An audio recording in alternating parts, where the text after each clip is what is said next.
Bukayo Saka in! Anthony!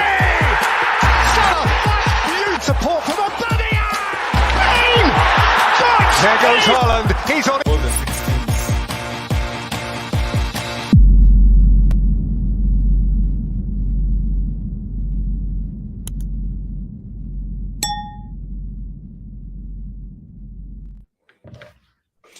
Greetings, ladies and gentlemen, viewers from all across the world. You are most welcome to the locker room right here on Top 6 Fan TV. Matthew is the name, and I'm excited to have Liverpool man in the studio.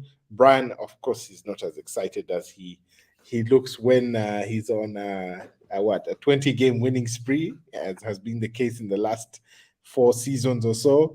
Brian, you are most welcome. Thank you.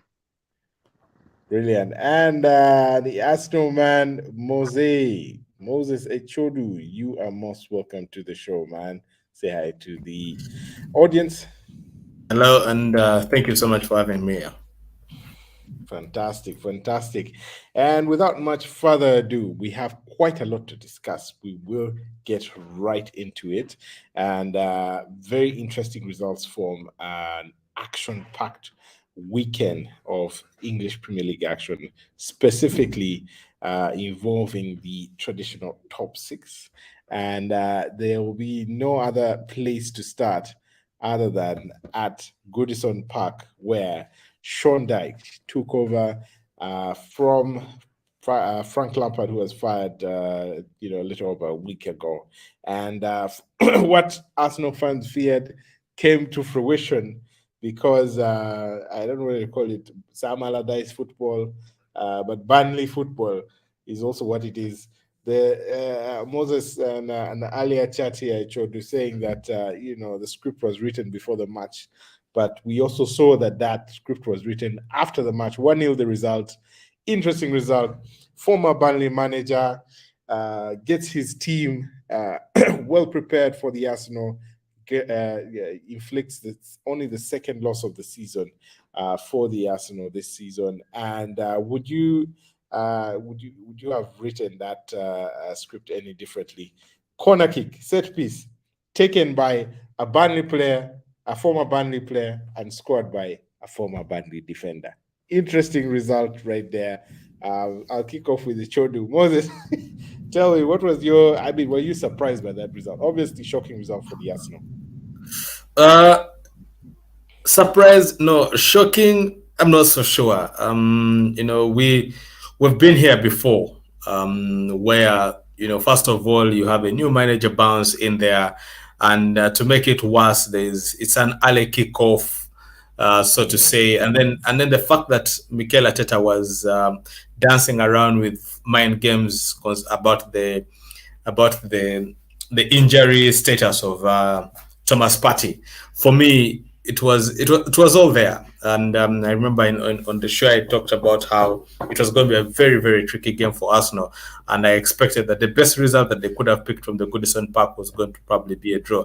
But also, when you look at the last times Arsenal visited Goodison Park, they have not had really positive results to take home. And on top of that, they have not had as many positive results against Sean Dyche, who you'd call modern day Sam Allardyce or Alan Pardew per se. So for me, it was there. When you watch the game, Arsenal players, they understood what was supposed to be done, but they did not execute it. But I want to give kudos to Everton, because they understood their plan. The plan was, the moment Gabriel Martinelli or Bukayo Saka have the ball, just put 2-3 players around them. And they were doing that. They were covering the spaces.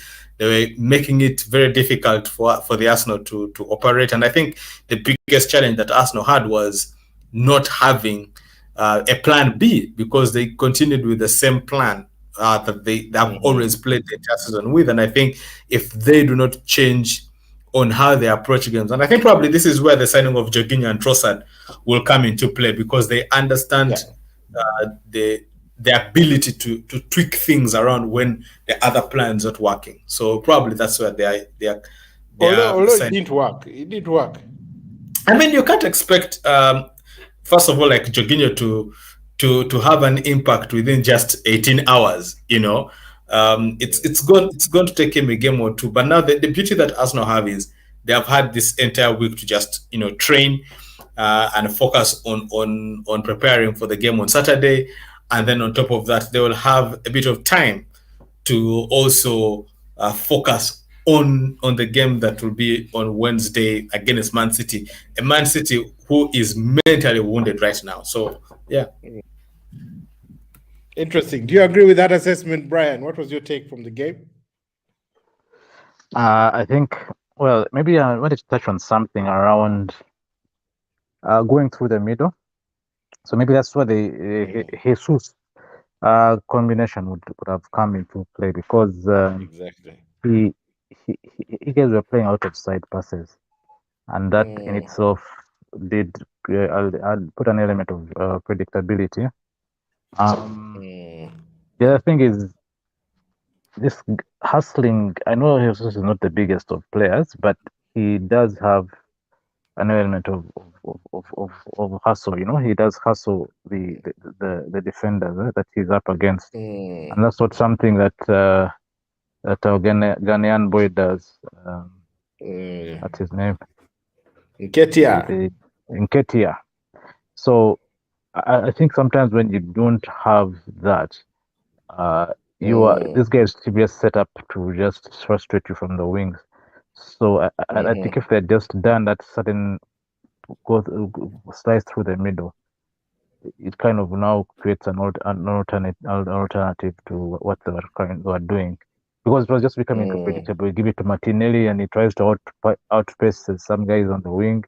Guys who had now clicked his move will just double team him, and the same thing with Saka. Same thing at Saka. Yeah, just the same story.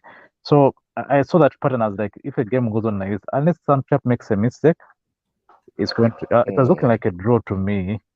I don't know how. I think the corner was poorly guarded. I mean, they did not do well to guard that corner. They know the usual suspects. That was a mess. Yeah, these guys they'll just lock all avenues for attack, and then wait for that one set piece, and they'll do their thing. Just typical Sean Dyche stuff. That's his game. So Everton are the new Burnley then. I feel sad that I don't like watching. Okay, probably at a malicious level, I wouldn't mind watching with Burnley play against Man U and do that to them. But it's not good for the eye. It's not good for the eye. The game, just one of those things definitely. where Yeah. No, I mean, for Everton, I mean, they wanted the result at all costs, and they did manage to get it. I mean, how poor? But I mean, how poor were we've been talking about Everton's tactics? But I mean, it showed Arsenal were extremely poor that game. Even the few chances that they managed to conjure, the likes of Saka, Odegaard missing some chances. Nketiah was blowing hot and cold. They were predictable. They're predictable. The changes from the bench didn't quite bringing in inspiration. I mean, what went wrong for Arsenal? We've spoken about what went well for Everton. I think to begin with, I think that Arsenal needed this kind of wake-up call. They needed this loss, albeit coming at the wrong time. But they needed this loss. The players were very complacent on the day. We can talk about the time of the game for all we care, for all we want. But if you are going to be champions, you've got to put to bed some of these fixtures against the lesser teams. And I think that on the day, like Brana said, Arsenal were they just did not have the cutting edge. Misplacing passes. They were very shy to take on an Everton side that was actually, I would say, if the game was taken to them, they were there for the beating. They did not realize that Bukayo Saka was completely being outmarked. and being pushed out of position. The other thing you can talk about is Ben White. I think Ben White played a lot of football during the day, and you could see that he was not offering so much as support to Saka in terms of going forward, and the fact that I think that Mikel Arteta needs to get to a point where he realizes that, listen, if Martinelli has struggled in the first half, high chances are is going to disappear in the second half.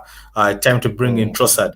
I actually felt that, of course, given the timing of the game, he's just signed a new contract. So him not starting a game right after signing a new contract would have been totally detrimental to his mental state. Exactly. So, but I think that in the next game that is coming up, against Brentford on Saturday, starts that is Leandro Trossard. And offer Martinelli, Tomiyasu, offer Martinelli a bit of what you'd call a shock to the system, because I think Martinelli has gotten so comfortable as well with the way he's playing, because if you look at the last 5 games, he's really struggled to put up performances, and this is someone with so much capability, because if you put Martinelli to play in the place where Edin Ketia plays, you can clearly tell that he's a guy who can actually put the ball in the back of the net. The other person I think that really struggled was Thomas Partey. Thomas Partey dropped balls. He was often caught out of position. A very uncharacteristic trait in that game. And so for me, it comes down to the fact that Arsenal were really out of ideas in that game. And they, of course, they knew what Mikel Arteta wanted them to do, but in terms of execution on the day, they were out of ideas, and I think that was there to be seen. And Everton saw it; they smelled blood, and they drank the blood. So yeah, indeed, it was, and of course, that result meaning Arsenal dropped 3 points. And very valuable points in the race for, should I say the title or Champions League qualification? We will know at the end of the season. But dropping 3 valuable points at Goodison Park. Before Manchester City went to Spurs, and I think a lot of the Arsenal fans were thinking, this is going to be clawed down to 2 points. Man City are definitely going to beat Spurs, but Spurs, I mean, Guardiola's look right there tells part of the story. The man himself, Harry Kane, coming to Spurs' rescue. Fantastic result from them. Man City caught playing out from the back again a few weeks ago when City beat up Spurs resoundingly, coming from 2-0 down to win 4-2. They did concede a goal similar to this that was scored by Kulusevski. This time, interception for Pierre-Emile Højbjerg, and the man himself, Harry Kane, coming in to do the damage. Fantastic result there for Spurs. You could see Haaland. Hey, the stats that were going on about this man Haaland, the guy, the whole match, the entire 90 plus, extra time, plus emergency golden goal, allocation time. The guy did not touch the ball in the Spurs penalty box. Amazing statistic for a guy who's breaking all sorts of scoring records. Erling Haaland there. The service there was just not what it has been, and even when KDB, who was actually dropped, Kevin De Bruyne, came onto the pitch, he couldn't conjure some magic as usual. Brian, your take on this result? A shock result for Manchester City, maintaining Arsenal's 5-point lead, and Arsenal do have a game in hand. And do play City next week after playing Brentford at the weekend. Midweek they do face Manchester City. What is your take on this result? Well, the thing is pattern of play, because look, the way, okay, let's first talk about Haaland. Haaland, he has a lot of pace. He plays in space, right? Now, when you compact the game and reduce space for him and you block the channels, he just becomes this gangly guy running all over the place. So he looks awkward, right? There's some guys who disappear in the game, like Salah. You only know that he's not doing well when they give him that ball and first to dribble past some chap. As in the smaller, diminutive players do not look so awkward when they are. But I remember, who was it? Um, Drogba. Lukaku, right? There's something about a lanky player just not getting enough the service of the ball, just looking awkward. So I think there's that, but obviously, okay, aesthetic side of things. The way his statistics cannot be ignored. I mean, he's breaking records left, right, and center. But I think consequently, the team has to find a way of playing a bit differently.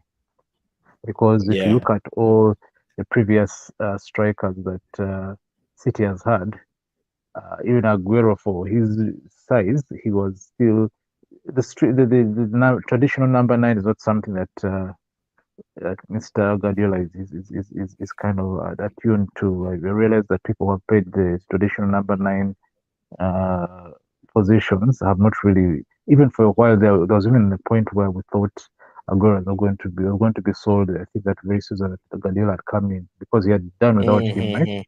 He always wants to bring this guy, this third, fourth, 9 who drops in and builds up, comes up along with play. Do you see Haaland doing that? No. He does that one pass, they toss it to him and he runs in space.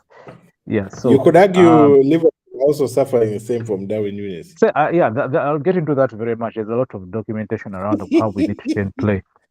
I'm also seeing that. So when you look at if you change the manpower, that instinct of reading each other's passes, interplay, right? Especially with tall players, it's a bit difficult because usually there's an inclination to lump the ball to them or to put it in space and see how they can make use of that space. So with Haaland, that is true. But of course, his records, he really punishes teams that don't block those channels. But I don't know his fairings against the big teams because against Liverpool, he was pretty much nullified. Man U, the second game, right, where they lost 2-1, which I think was a lot of mess up from the referee. But I don't think he was that effective as well. Same as Arsenal in the FA Cup. Yes. So I think against those games, if Man City bought him to accumulate, because someone was doing statistics to say that Man City had as many goals this season as they had last season at this point in time. But guess what? They're coming from different players. Now all those goals have been lapped up to the one person. So everyone is saying, "Ooh, Haaland is the robot," but at what cost? You see that all these guys have now, where you would have impacting the style of play.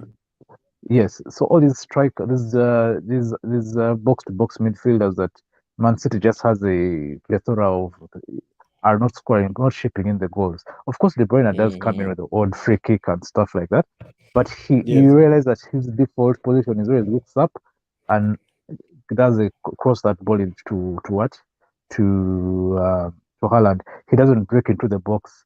He knows that this guy they're going to cross that ball to. So the pattern of players had to change. As to whether it's going to get them enough mileage when they're trying to chase Arsenal. Yesterday was supposed to be that day. Was supposed to make that ground because I remember we lost to City in the same.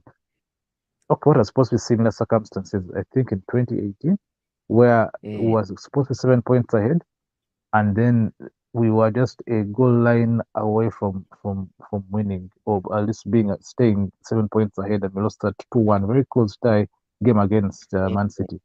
Now you're at that pivot point where teams feel they can. I think teams are beginning to read. I'll talk about Liverpool later. Read these teams a little bit more. You can't keep beating teams the way you do. Somehow these guys just read. These coaches guys figure you out. moves. As we have seen with Brighton and Wolves, and Yes, Everton uh, and Spurs on City. They've just yes. managed. These are now bogey grounds. They do. They've done the same to Liverpool. Some have done the same to Liverpool. So it's about trying to make yourself having more than one option. Yes, but Guardiola is a football genius. He can change patterns of play within the game, but Mm. there is still some certain fundamentals that have remained the ethos of the way he managed the Barcelona and the Bayern Munich. and Bayern Munich, whatever, which have been put to question now because he needs to be in control of the game and he needs to have people convert. Now, if you block the channels of the guy who's supposed to be like a pinpoint striker, you've lost him. So it comes at Yeah, the cost of controlling the game. And then there's that counter. indeed. There's that Indeed, counter. Brian. Just a moment. Let me just recognize some of our fans and viewers who are catching the show live. Some comments coming in. Shout outs to Gizamba Paul, who had a comment of the last topic, obviously around Arsenal's defeat away to Everton. He says Everton played well and deserved to win. Indeed, you could see. I A agree with lot of that. fans there. Yeah, indeed, and Played I think well, we all don't object to that. They definitely begrudge played that, well. yeah. Yeah, Mm. Arsenal were definitely poor on the day, and keep the comments coming, ladies and gentlemen. Paul, thanks for that comment. Feel free to subscribe if you haven't, ladies and gentlemen. Smash a like as well. And Brian, I'll let you sort of wrap up that point you are making on Man City's play, because I want to Yeah, move on to this record here. I'd like Mr. Echodu to talk about this Arsenal Academy graduate that is really reminding you. Yeah. Arsenal Academy graduate that is really setting Spurs alight. Right. Yeah. So I'll just quickly conclude. There could be what's the guy who went to Barcelona? I mean to Bayern, Cancelo. Leroy Sané. No. Cancelo. João Cancelo. Cancelo. Yes. Something trouble in is paradise. amiss. Something is amiss I because mean, Cancelo used to add that air of unpredictability to Man City, and you sell the guy at this point in the season. I know there could have been some diplomatic explanation around that, but I think you sell a player of that caliber, you lose your edge a bit. So they have had 5 losses. That is a bit telling, eh? That's a bit telling. it's They four just losses my in the Premier League. 4 losses. Are you sure? Yeah. We'll count That's again. the But same amount of losses they had last season, the whole of last season. Actually, last yeah, season they but had now 4. this is halfway now, eh? Yeah, we're You got to halfway meet and they some have Carando. already lost. Yeah, so it's one of those. It's a bit tricky for them, and I think they're trying to get that Champions League thing sorted out. But like I said, Haaland against the big teams, not too sure. Yeah, I But hear anyway, you. that's my submission. Yeah. Yeah, Echodu. Tell us about this. Actually, just before that, another shout out coming in here from Ali Kigenyi here. Comments. Thanks, guys, for the show. Thanks, Ali, for the comment. We much appreciate that. He says London will always be blue. Up the Chelsea. We'll get to Chelsea in a bit, Ali.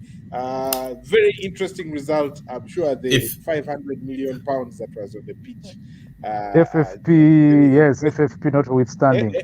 FFP is coming to a show near Stamford Bridge very soon. Let's first deal with Man City or that FFP. But Ali Kigeni, thanks for the comment.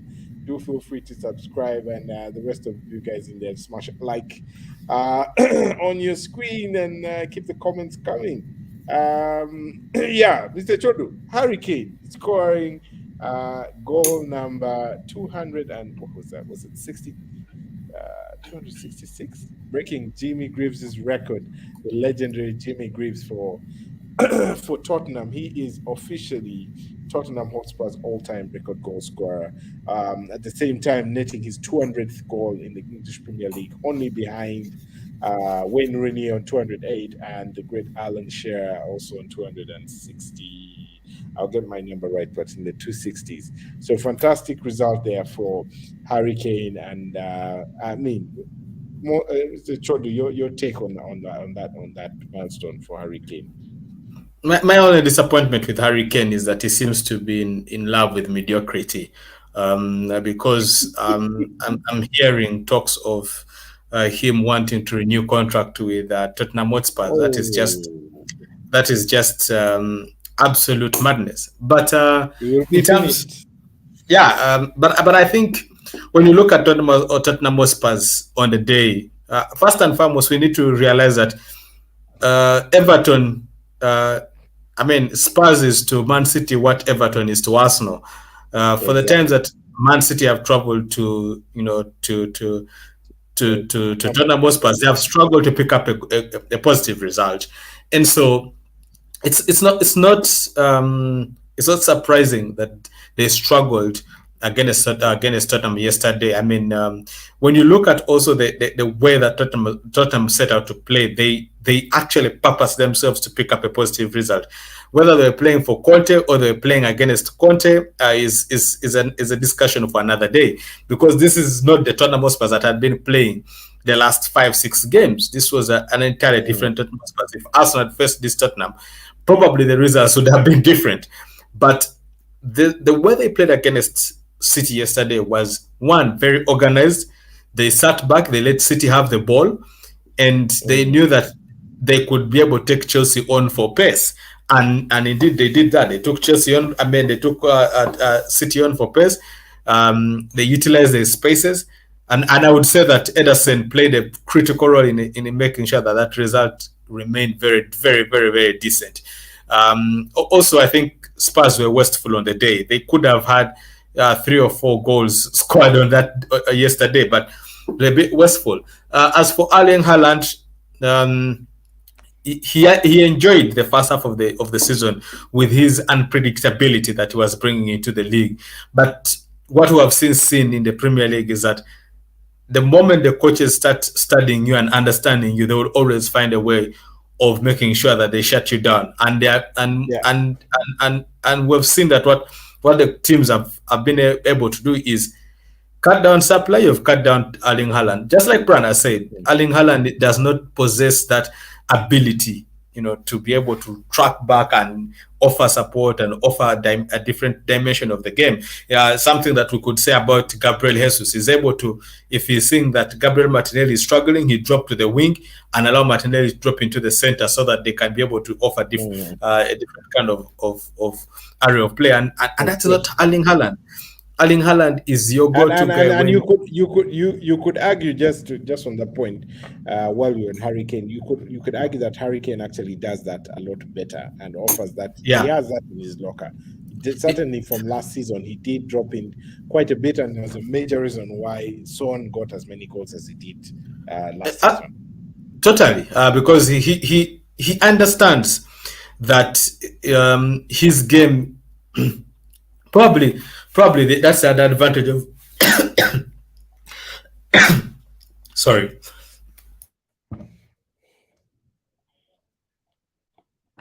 Hey, the man needs some water. Definitely needs some water. We'll wait for you to get back, Mr. Chodi, but we'll move forward to another interesting aspect that ideally broke today. Some breaking news there from the English Premier League, declaring that Manchester City have, over the last Monday Blue 10 years or so, over 10 years. You need like two premierships. City can give them trust. It's Kawa.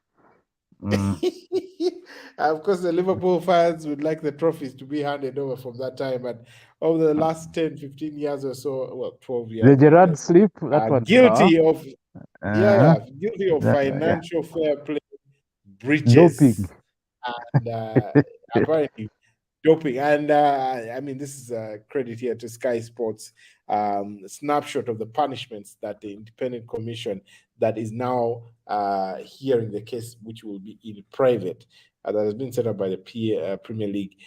Some of the punishments that are in stock for Manchester City once their verdict, or rather their judgment or conviction has been upheld, they will likely face, number one, either be suspended. What was it? Suspend a club from playing league matches. They could be suspended from playing league matches. Points deductions, which is the one that has been very widely mooted, a 15-point deduction, and or whatever the Premier League recommends. Recommended to the board that league matches be replayed. I highly doubt this will be feasible. The other one is recommend to the board that the league expels the responding club, considering their standing in the league. I don't think that is going to be a feasible option as well.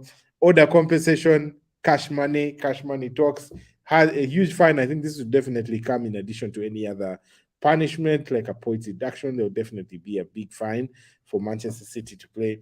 Cancel or refuse registration of players. That would be interesting. That's basically a suspension from the transfer window for a period of time, maybe just like Chelsea for a couple of years, 2 years, well, 3, was it 4? No, was it 3 or 4 transfer windows, something like that. Interesting. Conditional punishment. I'm not sure what this means. Corporal punishment, maybe, for the coaches. Anyway, we'll see. Wait and see. Order the club to pay costs. Obviously, costs of costs that will be decided by the Premier League.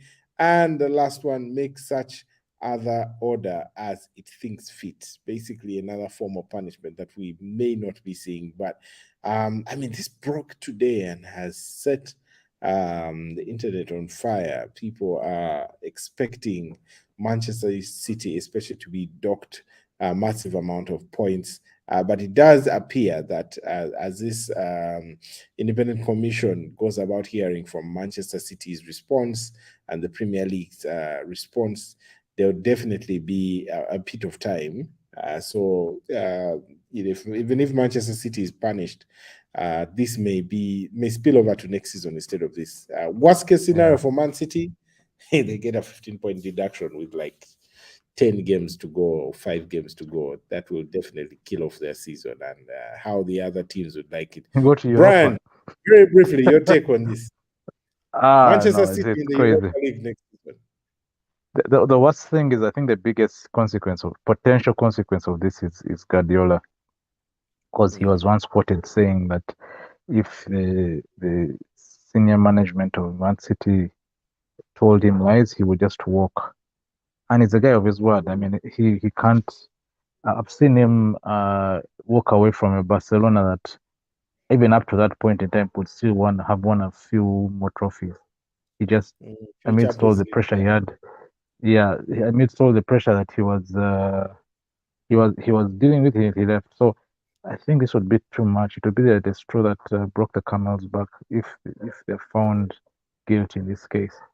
So I think for his legacy as well. Signed a new contract, eh? For his legacy's sake, he wouldn't want to be associated with.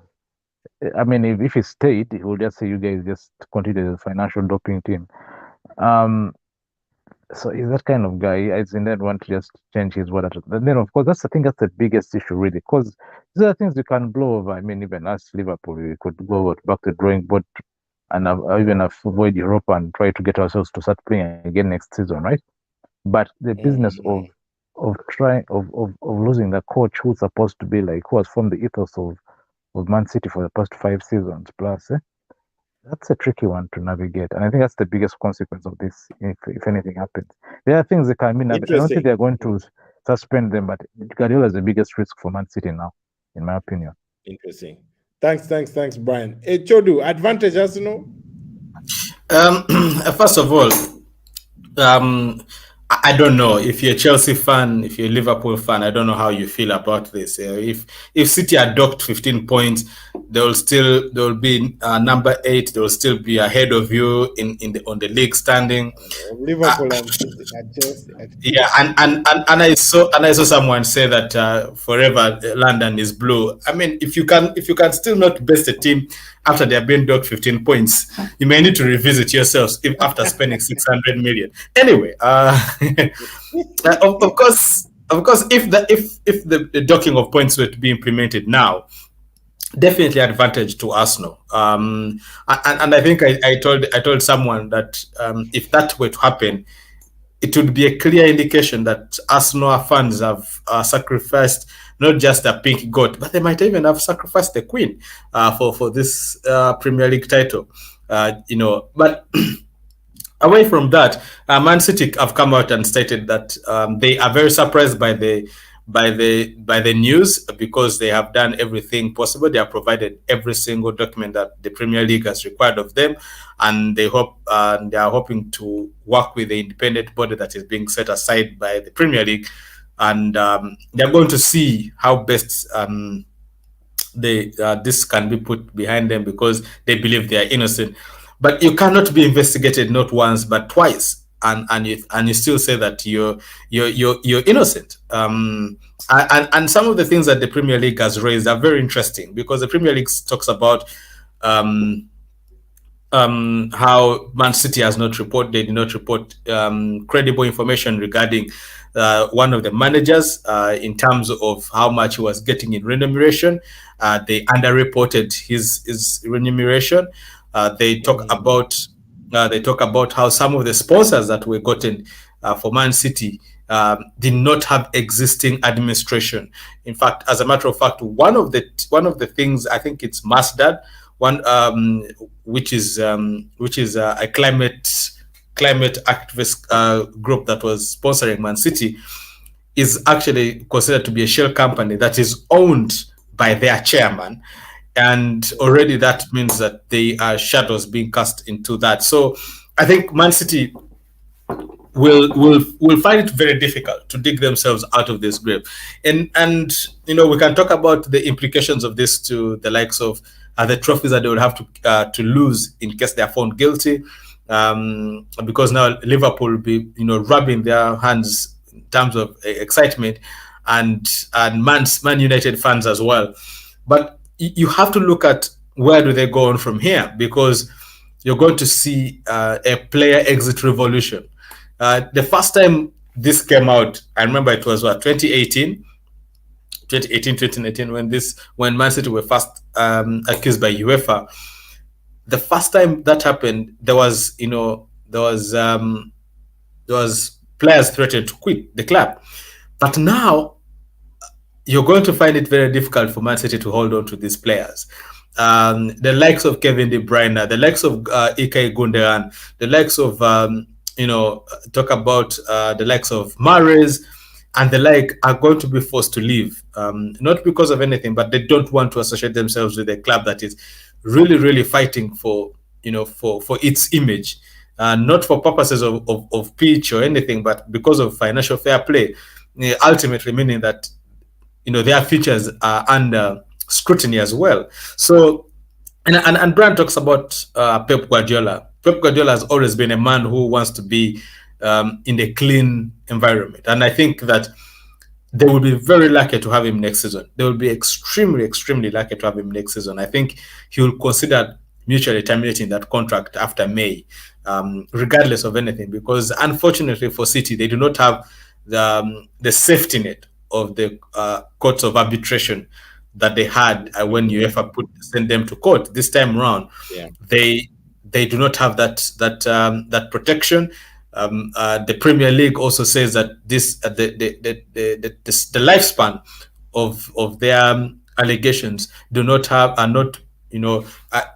a certain time frame. When UEFA was banning them, Man City went to the court of arbitration and said that it was outside the jurisdicted time frame. So that was the exactly, that was the excuse that they used. Not that they were innocent. They said it was too far back, meaning that there are gaps within their books. So I think Man City, and this is going to really affect them, especially with the games coming up front. It's really, really going to affect them, because some players don't know about their future. Yeah, and Pep Guardiola will be all over the place mentally. Indeed. Let's leave all things Man City at that and move on to the results that came in from elsewhere. Old Trafford was the place, the theatre of dreams, as they used to call it, or they still do, for a lot of the Manchester United fans, welcoming Crystal Palace, Patrick Vieira's Crystal Palace, and the Red Devils there. reigning supreme. 2-1 goals coming in from Bruno Fernandes, penalty there for Manchester United, giving the lead, and then Marcus Rashford continuing his rich vein of form, doing what he does best before an interesting turn of events caused, set it up nicely for Crystal Palace comeback. Red card issued there to this man, the Undertaker, number 18, Casemiro, grabbing the throat of, I think that's Hughes there, Crystal Palace player. Looked like he was going to do the Stone Cold Slam, actually, not even the Undertaker. Very interesting. But Casemiro, given a red card there, straight red card, 3 games he's going to miss. Manchester United definitely miss him. Jeffrey Schlupp there, scoring 1 goal to ensure a Navi ending, but Manchester United hold on for a fantastic victory for them in the English Premier League, and that is an interesting start I saw somewhere. This is like 14 straight wins at Old Trafford. They're in a wave right now.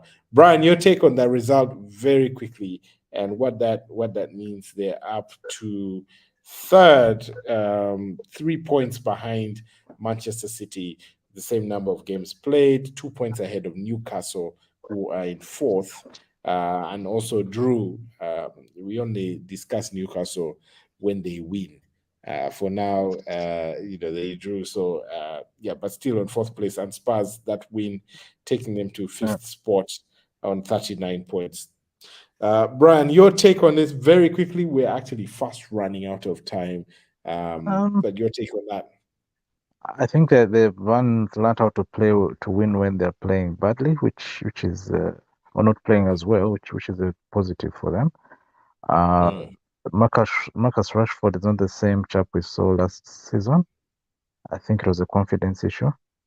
Of course, you will have some bit of a lucky bounce here because I still maintain that the game against Man City, that first goal was a clear offside, but it did give them a boost of confidence. If we could beat Man City, that means other teams, we can always beat them, right? So they're in a good, they have managed to navigate their way out of difficult games, such as Crystal Palace is not a very easy team to play against. So it's a big feather up in their cap. I think they're good to go. Let's see how the next 3 games go, but it looks like the next 3 fixtures are not as problematic. They should be able to get around that and retain their position, 3rd position for the Premiership. Yeah, so yeah, that's a double header against Leeds. Yeah, Leeds, yeah. The welcome Leeds to Old Trafford. Not even a manager bounce can help Leeds now. Yeah, they're finished, man. They think they basically, these are 6 points going to Ten Hag before he goes to the Camp Nou. Unless Ezra funds them, funds Leeds as you're threatened to do some years back. I doubt that is going to happen. Moving on to Liverpool, the result, one of the other shocking results of the weekend. My goodness, Brian, this result in here. Liverpool slumping to a 3-0 battering. It's a shock. Lamentations. I can write a book of lamentations. It's a shock, actually. Matthew, remember when we were planning for this particular show, right? Remember I said that there's a chance that Wolves will beat us? Because we had a bit of a close encounter with the close ties with them in the FA Cup, right? Well, they were actually taking us head toe to toe, right? So I'm not entirely shocked. What probably is a bit annoying is the manner in which the first 2 goals were conceded. The 3rd one is a consequence of you looking for that equalizer. We're running about 30 minutes left, so that one's not a shocker, right? But you have that ball over the defense, and Mr. I haven't forgotten his name. Matip lets the ball just get to who's this guy on the wing, and it was just I almost got a bit of amnesia about the game. But there was those 2 were very, very unforgivable defensive lapses, and I think what happens is Liverpool we choose our problems depending on the match. So one is if you have a very lousy midfield people can go through, the defense is exposed. Or when the midfield is trying to be compact, people go over it, and then the defense can't hold up. So we have we have problems in all areas, but I think the fact that I could see signs of it last season. We had very good striking combination of Diogo Jota. We had Firmino. We had Diaz, who would at least. You see, the thing is that if you have a weak defense, your attack can paper over the cracks, right? But if you don't know how to score, if you've forgotten how to score, you're relying on Salah, who's relying on interplay, but he's dealing with a lanky striker who runs in spaces, big spaces. That's not good reading for the club. So obviously, we're going to continue struggling until something clicks. We need the striking combination changed because I don't think it's working. This guy's strike rate is not as high as it should be. He's still trying to find his feet in the Premiership. It's a whole overhaul, really. The midfield needs to be overhauled come next season. The defense not so much, but the midfield, and yes, mainly the midfield. Our engine is the guys have run out of steam. They've been running for the past 4 years. I mean, look at Fabinho. Fabinho is terrible. I mean, if you think Henderson is bad, Fabinho is a disaster. He is a matip of midfield. Let me bring it. Do you agree with that? These guys are these excuses or these are I think analysis. I think what Brand's saying is right. Liverpool need an overhaul. These guys have played high intensity football for 5-6 years now, and when you look at that squad, this is a squad that is now short on inspiration, that is now high on exhaustion. They need a new challenge. They need a new system to just wake them up. Unfortunately, whatever Jurgen Klopp will be able to summon, it just will not get these players going. A new coach coming in would probably offer them just a little bit of a new juice in terms of strategic thinking, but ultimately the players need to be changed. When I speak about new coaches, I'll tell you, when you look at Jurgen Klopp's journey, when he was at Mainz, after the 5th season, he was done. He was 7th season. The number is but by 5th season he was done. When you look at when he was at Borussia Dortmund, same story. He has a cap that he reaches and he just can't go past it. But also, I think for me it goes back to what I've said earlier on. The players need to be changed. They have played highly intensive football. You could say that the same thing that Liverpool are suffering from is the same thing that Man City are suffering from. The only difference is that Man City knew how to slowly get rid of a few pieces and continue tweaking their system. Liverpool did not do that well. They went and got Darwin Núñez. It has not worked out for them as they had expected. He was coming in with high number of goals, but he's not been able to replicate that in the Premier League. Diogo Jota came in and then got injured. You talk about Diaz. He was an incredible signing. He was performing quite well. He's also gotten injured, and so some of those signings have not really helped them. But also, I think the absence of Firmino has really crippled this team, because he was offering that bit of what's the English word? Control in the last third. Exactly. Play. Yeah, and offering Mohamed. Yeah, offering Mo Salah that bit of time of diversity for him to be able to operate with. Yeah, Firmino is probably one of the best forwards in terms of creating pocket spaces for his colleagues to operate in, and his absence can be felt in that team. And I think also we could talk about so many things, but we can't go without mentioning the impact the loss of Sadio Mane has had to this team, both psychologically and up front.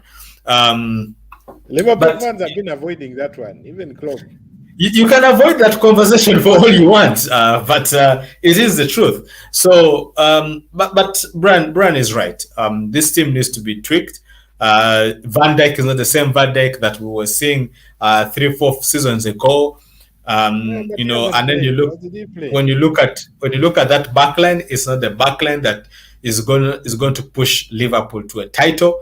It's a kind of backline that is going to, you know, keep Liverpool within touching distance, but it's not that kind of backline that is going to say, let's go out there. And also that midfield, my goodness, they need a hustler. They need a They hustler. need an overhaul.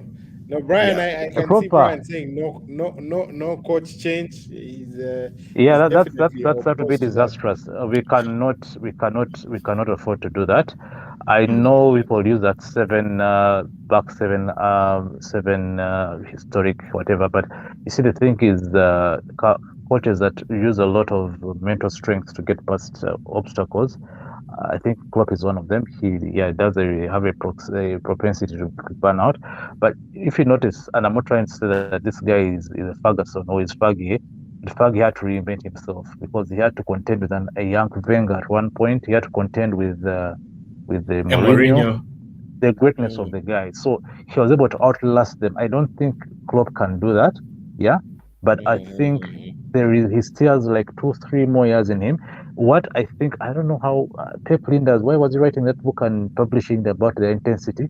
You pretty much sharing your secrets. Everything Write the stuff after you finished after you've you've left. handed over as a coach, but you're telling guys what you do basically. So okay, that is one. Well, But it's I cut think and chop.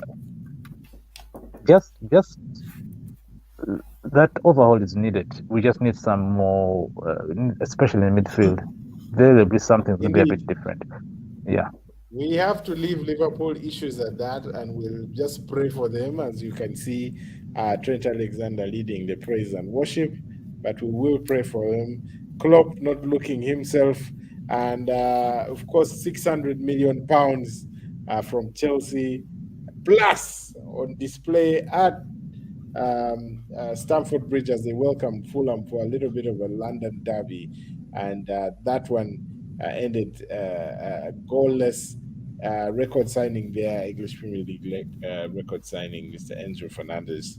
Well, put it a bit of an impressive display, but Modric firing blanks, and that actually summed up Chelsea, not able to penetrate, not able to hurt Fulham entirely. And this man here, for me, is on borrowed time. Some rumors starting to circulate through the corridors that Luis Enrique is being looked at by the Chelsea board. Of course, Leeds. We've also seen Leeds. Also, some news coming in that they have fired Jesse Marsh, although I need to confirm that from a few other sources, but definitely the rumor mill. He's been fired. He's been fired. Right. Oh, yeah, that's confirmed. Yeah, definitely. Yeah. I've seen that confirmed. So Leeds sacking Jesse Marsh, they're basically handing 6 points to Manchester United in that double header. Well, I wish Sam Allardyce would take over at Leeds. That would make things a bit more interesting in the Premier League. But we have to leave it at that, ladies and gentlemen. Very, very glad you guys could stop by, Brian and Echodu. Moses, for the show.